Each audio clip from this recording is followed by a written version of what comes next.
For the last 30 years, customers in China have flocked to foreign brands. They sold millions of cars and they earned hundreds of billions of dollars in profits. Chinese consumers swarmed into Buick, Volkswagen, BMW, Toyota, and Nissan showrooms nationwide. And cars, well, they sold in the millions. Customers were very happy to pay cash for the prestige of owning a foreign brand that was not Chinese. China is our forever profit machine. My colleagues at GM liked to brag a decade ago, back when I ran GM's Indonesia operations. We can bank on an easy $2 billion dividend every year. But suddenly, the golden era is finished. Sales and profits in China have vanished. Boards in Detroit, Wolfsburg, and Tokyo are stunned by the speed and intensity of these changes, and they are worried, very worried. Ford has lost more than $5 billion in China since 2020. Sales have gone down 70% from their peak. We've never seen competition like this before, said CEO Jim Farley. General Motors, they're in pain as well. The former poster child for sunny US-China relations, GM, lost more than $200 million so far this year alone. That marks the first time in 20 years that GM's China operations have made a loss. Many believe they'll never make a profit there ever again. Mary Barris says the situation in China is unsustainable. It's bleak. Stellantis, they already know the bitter taste of capitulation. Jeep was forced to, leave China and declare bankruptcy. Detroit are not alone. Almost every non-Chinese brand, German, Korean, Japanese, and French, is feeling shell-shocked, says the Dun Insights newsletter. As they watch their market share disappear, they watch sales go down, and they see cars, I'm talking millions of cars, increase, sitting in car parks, gathering dust. The losses are about to be much, much bigger than what we've already seen. Plummeting China sales. General Motors down 4.1 million sales in 2017, down to 1.8 million. But that's not telling you the full picture, because many of those 1.8 million are now budget EVs that cost $5,000 to $7,000. Vehicles that General Motors has never made a profit on. Whereas in 2017, they were all high profit internal combustion engine sales. Hyundai Kia, 1.2 million, down to maybe 220,000 this year. They're basically finished in China. Volkswagen, 4 million down to 2.5 million. BYD, 420,000 in 2017 to 3.6 million in 2024, possibly even 4 million. Next year, I think 5 million would be conservative. One of the most fascinating things that have happened recently is the collapse of the automotive industry in China.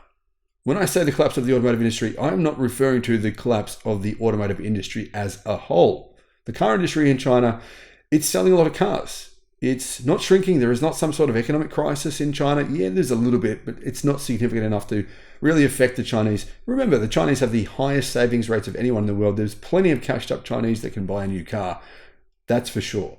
Car sales in China are still very strong. They're down about 5%, still very strong, but there is millions of cars in Chinese car parks gathering dust. I can tell you right now, though, they are not EVs, at least not good ones.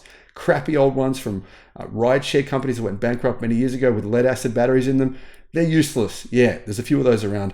But the primary percentage, more than 90% of these car parks that have vehicles in them gathering dust and that may never be sold, they're internal combustion engine vehicles.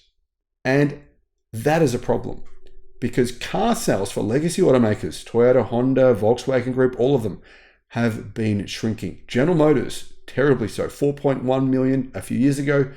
This year, they'll be lucky to sell 1.8 million, with a very large number of those being budget $5,000 cars. So what's happened here? Well, here are some graphs. Here's some data from the Dun Insights newsletter about what's really going on in China. If you're watching some of these YouTube channels, guys, I wince. I really do when I see the YouTube videos that they're putting out. They are so full of shit. It's embarrassing. Now, I'm not talking about, some of the channels you subscribe to. I'm sure they're legit, but there's these sensational YouTube channels about China this, China that, and they are so ridiculous. People send them to me. When I see these emails from people, I'm embarrassed to see this stuff. I'm embarrassed people could say this stuff. But the Done Insights newsletter, it's legitimate. This is real analytics and real data, not made up hoaxes. Now, guys, I'll be at the Melbourne EV show this weekend. I'd love to see you there. I'll be talking about this stuff at the show, about what's going on in China, how that will affect the world. 53 new electric cars coming to Australia over the next 12 months, most of them affordable. And the Chinese bloodbath that's happening in China, in the automotive industry right now, it's going to play out in the same way in Australia over the next few years. Chinese automakers will do the same because Australia doesn't have an automotive industry. There's no one to protect. The Australian government's not going to put all these rules in, China tariffs, China taxes, because we don't have any automakers here anymore. They're all gone. So the Chinese can just do whatever they want here. And for the consumer, that will be awesome. Unless, of course, a situation of Fisker happens to you, you go and buy, say, let's say you go and buy a Nissan vehicle, and then all of a sudden Nissan disappears from Australia, then you're in trouble. Now, you might be thinking, I've known Nissan for decades. People said the same thing about many, many brands, right? There's many brands that were around 50 years ago, 100 years ago that don't exist, that no one's even heard of, that even 100-year-old people haven't heard of. So things change. You have to accept things change. Now, there's a collapse of global brands in China. Here, this shows you market share, the change in market share. The Chinese market share has changed in the course of only 3 years. They've gone from 43% market share to 62%. That means the slice of the pie for legacy automakers has shrunk drastically. Japanese share. Now, the Japanese share has gone from 16% to 12%. Now, the German share has gone from 19 to 16. Companies like Porsche are in huge trouble in China. In fact, who would have thought Porsche? But Porsche dealerships are utterly furious at Porsche. I'm not making that up. That's 100% true. They have many cars they can't sell. Guys, really, would you really go and buy a Porsche Taycan? Now, Porsche Taycans are pretty good, right? In America, but in China, they don't stack up. They don't stack up. There's no way you can justify a Porsche Taycan.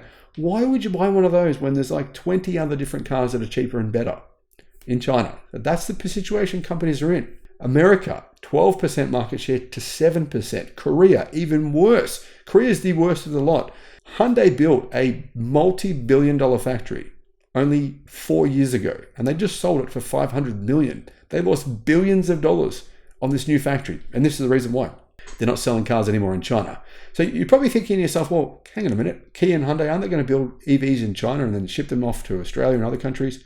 They are, yeah, because they've got nothing else to do. I mean, they've got factories that are not doing anything. So they're like, well, let's build EVs here and we'll send them off to Australia, which is great for us. But the point still remains, they aren't able to sell cars in China. And obviously, as you can see, 2% market share proves my point. People act, when I make videos, sometimes people just say crazy stuff. You're lying. I love Kia. I love Hyundai. You must be lying. I can't handle this. My emotions are feeling hurt here. You must be lying. Now, guys, 2%. I didn't make this spreadsheet. This comes from Future Electrics Global. I have nothing to do with Done Insights whatsoever. So I can't be making this stuff up. France, 3%. Obviously, as you can see, France is actually the worst because if they had 3% and they went to 0.4, 0.4 is as good as nothing. France is finished in China. What you're seeing here for France, the same thing will happen to Japan. The same thing will happen to America. The same thing will happen to Korea. Germany, it won't. Now, Germany, I know Audi said they're going to remove the badges from their cars because obviously there's the perception in China that Audi vehicles are not, Audi electric cars are not as good as they should be. But I still believe the German premium auto market will have a place in China for quite a while. My point is to say within the next 10 years, Japan, America, Korea and France will be completely extinguished in China. That's it. As in, they'll basically all declare bankruptcy. In the same way that Jeep, there was another French brand, I don't remember which one it was, Mitsubishi, they've just left. In the same way that those brands have left, they'll do the same, all of them. That includes General Motors. All of them will leave behind many, many billions of dollars of assets, which, to be honest, will be almost worthless anyway. I'm sure that companies like BYD is very good at going in and repurposing factories. It's the best at this. In fact, it's really good. It just sees a factory and goes, oh, yeah, we'll do this with it. Great, bang, does it. And 6 months later, they're pumping out new electric cars. When could you ever say that about any legacy automotive company ever? Maybe back in the 1920s you could say that, but yeah, not anymore. What we've just seen, guys, over the last few months is EV market share went from about 40%, or about 37% actually at the start of this year, to 51% now. It's been a gradual ascendancy this year. Last couple of months, EV market share has been sitting at about 48, 49%. And I predicted, and I'm sure many of you did as well, that it would go over 50% within a couple of months, and it has. It's now hit 51%. And I'm predicting that it'll hit 60% market share in China by the end of this year. And what that means is, considering the only major companies in China selling large numbers of electric cars are Chinese and Tesla. So that means that legacy automakers sales will continue to fall in the country.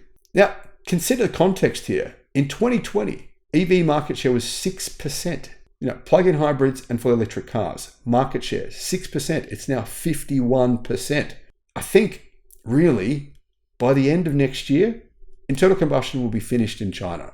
So most of these car brands that are doing well, not doing well, but selling cars in China that are not Chinese, they really only have a few years left in the country.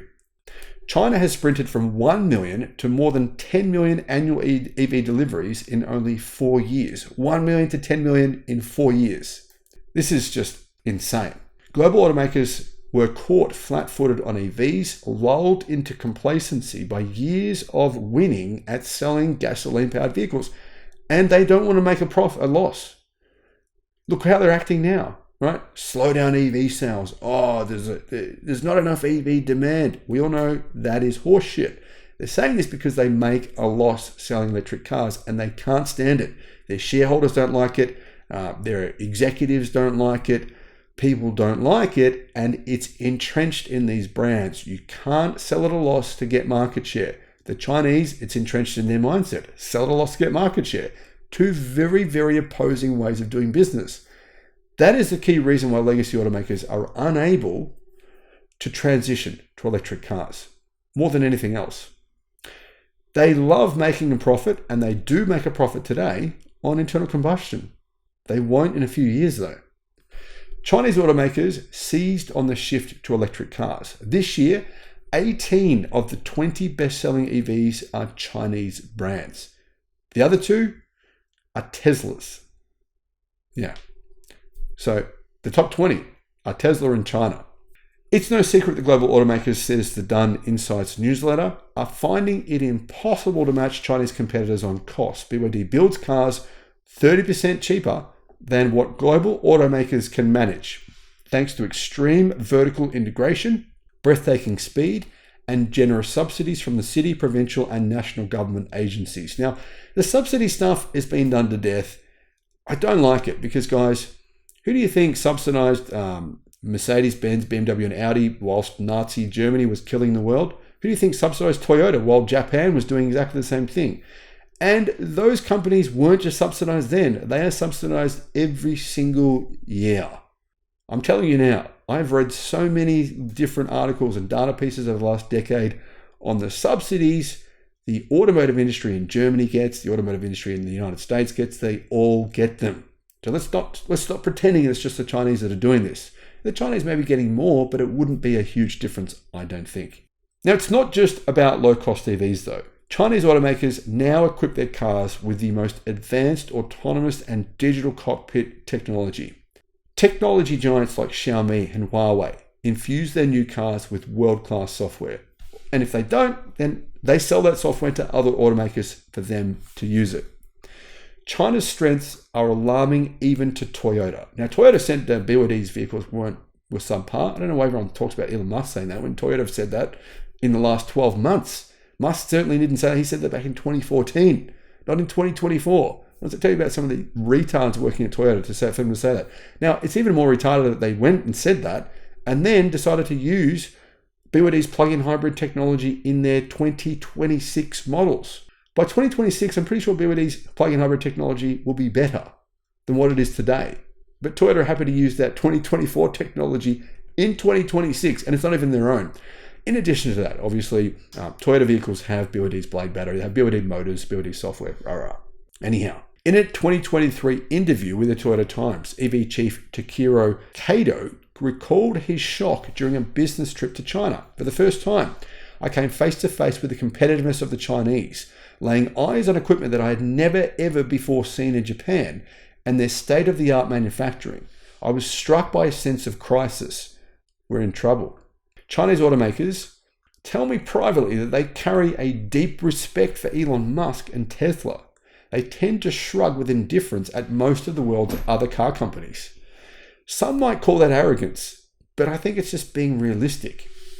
When it comes to cars, Chinese brands are suddenly the new cool, says Dunn Insights. Global brands, once so aspirational, are now so yesterday. Nationalism is the invisible but potent force behind this shift. Now, I don't believe that's true entirely. I believe it's a combination. You can't have nationalism for your cars if they're shithouse, right? If they're rubbish, you can't.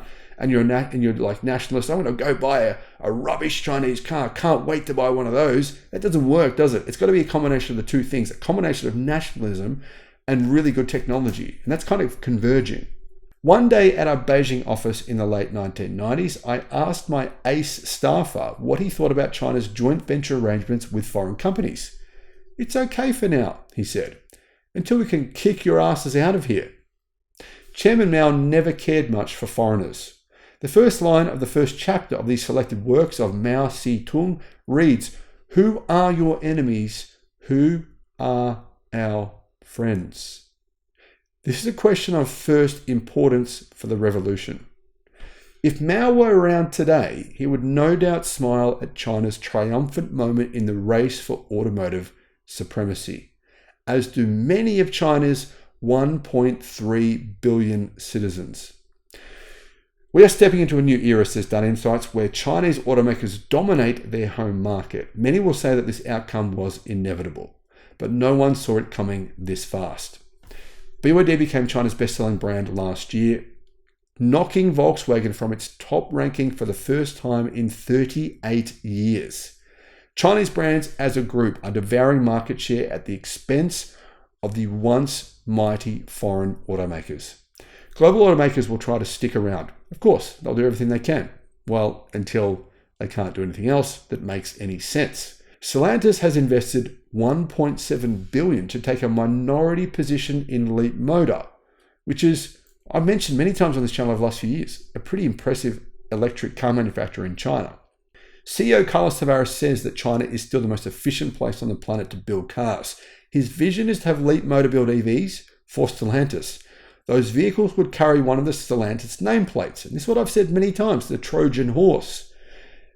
And it's playing out right before our eyes here, right? Stellantis are saying the new Citroen, Fiat, Jeep, Alfa Romeo, Maserati, that new EV you buy with that brand on it, that will probably be a Leapmotor, rebranded, rebadged. That's what Stellantis are saying anyway. Volkswagen has made a similar investment into XPeng. Their joint venturing partnership, it's really XPeng making EVs for Volkswagen. In fact, Audi, their vehicles, their new EVs, have been made by SAIC Motors, who also own MG. MG, by the way, is a once proud brand from the UK, which is no longer got anything to do with the UK. But people in the UK don't know that. They still think it is. But I can tell you, it's 100% Chinese now. If you can't beat them, try a new role as a junior partner. Other global companies are working hard to shake free from the shackles of their cumbersome joint venture commitments.